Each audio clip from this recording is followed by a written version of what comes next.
लाडकी बहीण योजना या योजनेच्या संदर्भात बघा 17 ऑगस्ट तारीख अत्यंत महत्त्वाची ठरणार आहे। बघा आता सध्या काल मंत्रिमंडळाची बैठक झालेली आहे आणि त्या मंत्रिमंडळाच्या बैठकीमध्ये या आपल्या लाडकी बहीण योजनेच्या निधी संदर्भात पण निर्णय जो आहे तर तो घेणं अपेक्षित होता आणि त्यामुळे बघा 17 ऑगस्ट ही जी तारीख आहे तर ही तारीख मी यासाठी सांगतो आहे कारण की 15 ऑगस्टला सर्वांना माहिती आहे स्वातंत्र्य दिन आहे आणि 15 ऑगस्टला जे स्वातंत्र्य दिन आहे स्वातंत्र्य दिन या निमित्ताने याच्या अगोदर वितरण झाले होते। पण ऑगस्ट महिना असा आहे की ऑगस्ट महिन्याच्या 28 तारखेला पण अत्यंत महत्त्वाचा दिवस आहे तो म्हणजे रक्षाबंधन आणि सर्वांना माहीत आहे की रक्षाबंधनानिमित्त वेगवेगळ्या माध्यमांमध्ये पण तुम्ही ऐकत असाल की ऑलरेडी आपला जुलैचा 25वा हप्ता पेंडिंग आहे आणि ऑगस्ट म्हणजे या चालू महिन्याचा पण हप्ता आपला पेंडिंग आहे। तर हे दोन्ही हप्ते हे 28 ऑगस्ट रक्षाबंधनाच्या निमित्त दिल्या जाऊ शकतात का अशा प्रकारच्या शक्यता वर्तवल्या जात आहेत। पण या संपूर्ण शक्यता पूर्ण होण्यासाठी अत्यंत महत्त्वाचं एक लॉजिक सांगतोय मी तुम्हाला कारण की 15 तारखेला असणारे 15 ऑगस्टला स्वातंत्र्य दिन आणि यानंतर 2 दिवस थांबल्याच्या नंतर येणारे आपली 17 तारीख किती तारीख 17 तारीख जर समजा 17 तारखेपर्यंत जर वितरण झालं नाही जर समजा 17 तारखेपर्यंत वितरण झालं नाही तर म्हणतोय मी आपल्याला 2 हप्ते मिळण्याची चान्सेस किंवा शक्यता आहे।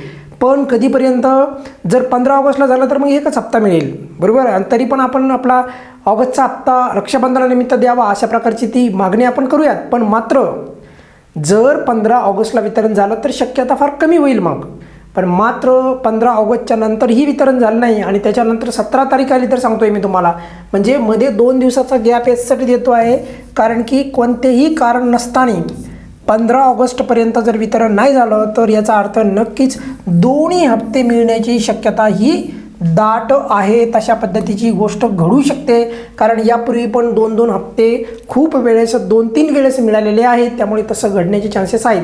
दुसरा मुद्दा राज्य शासनाला जे आहे वाढ करायची आहे तर ती वाढ तर सध्या काही करत नाही राज्य शासन त्यामुळे लाडक्या बहिणींना खुश करण्याचं जे काही त्यांच्याकडे जे औचित्य आहे ते म्हणजे किंवा एक दिवस आहे तो म्हणजे कोणता तर रक्षाबंधन 28 ऑगस्ट तर त्यामुळे कदाचित तसं जे आहे एक मुहूर्त आपण म्हणूयात तर तसं राज्य शासन या वितरणाच्या संदर्भात करू शकतं।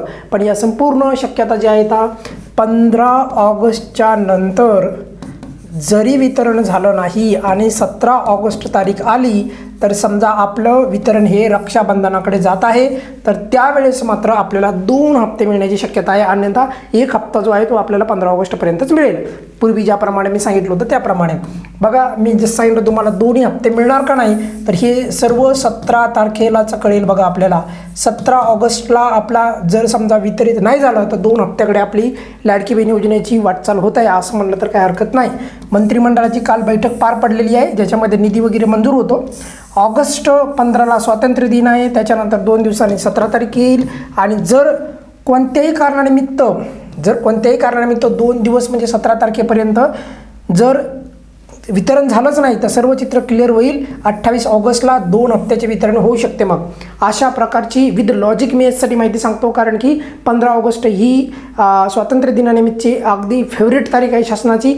याचं औचित्य साधून स्वतः राज्याच्या महिला बालविकास मंत्री अदिती तटकरे जेव्हा एकदा 15 ऑगस्ट रोजी वितरण झालं तेव्हा त्यांनी 15 ऑगस्ट रोजीचं औचित्य साधून वितरण चालू केलं आहे असं पण म्हटलेलं होतं। त्यामुळे 15 तारखेला जर वितरण नाही झालं म्हणजे 15 ऑगस्टला तर नक्कीच 2 हप्त्याकडे किंवा 2 हप्ते एकत्रित म्हणजे 3000 रुपयाच्या लाभाकडे या योजनेचं वितरण म्हणजेच जुलै आणि ऑगस्टचं एकत्रित होण्याची शक्यता ही मग टाळता येणार नाही।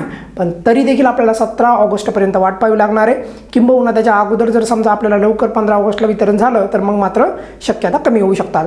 या व्हिडिओमध्ये आपण इथेच थांबूयात। बघा काल मंत्रिमंडळाची बैठक झाली आणि त्याच्यानंतरची ही जी काही गोष्ट आहे तर ही अपडेट अत्यंत महत्त्वाची होती। या व्हिडिओमध्ये आपण इथेच थांबूयात। काय अडचण असेल तर नेहमीप्रमाणे कमेंट्समध्ये तुम्ही विचारू शकता। धन्यवाद।